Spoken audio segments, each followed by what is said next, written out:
Sophie veut se reconstruire professionnellement. Elle attend des conseils et a besoin de parler, de poser ses valises.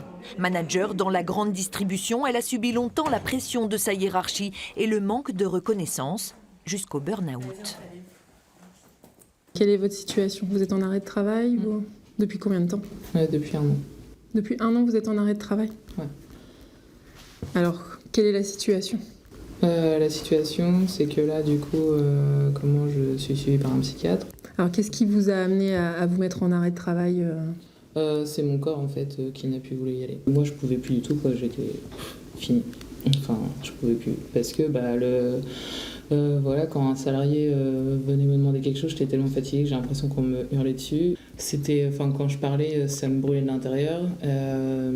Je dormais, je savais qu'il fallait que je me repose, mais du coup, j'arrivais pas spécialement à me reposer. Fanny Cottard connaît parfaitement la problématique de la souffrance professionnelle. Cette psychologue du travail exerce en libéral dans une clinique d'Yvetot. Elle sait que ses consultations ont un coût que tout le monde ne peut pas assumer. Elle a donc proposé à la mairie de tenir cette permanence de manière bénévole un mardi par mois pour aider les salariés à identifier l'origine de leur mal-être. On pose les choses. Pourquoi aujourd'hui je suis en souffrance au travail? Qu'est-ce qui a amené ça? De comprendre en fait la situation. Parce que souvent les gens ont besoin de comprendre qu'est-ce qui leur a amené du jour au lendemain à se dire je suis en souffrance au travail. Donc voilà, il y a déjà une part de comprendre pourquoi je suis en souffrance. Et après, c'est de se dire, je peux faire autre chose. Et on peut complètement s'épanouir dans un autre métier ou trouver un autre emploi ailleurs.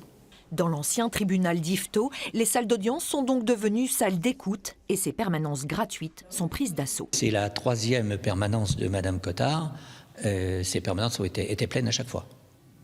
Donc je crois que le besoin était vraiment là. Prochaine permanence, le 24 avril, d'autres suivront, car le monde du travail est de plus en plus difficile et les salariés en souffrance toujours plus nombreux.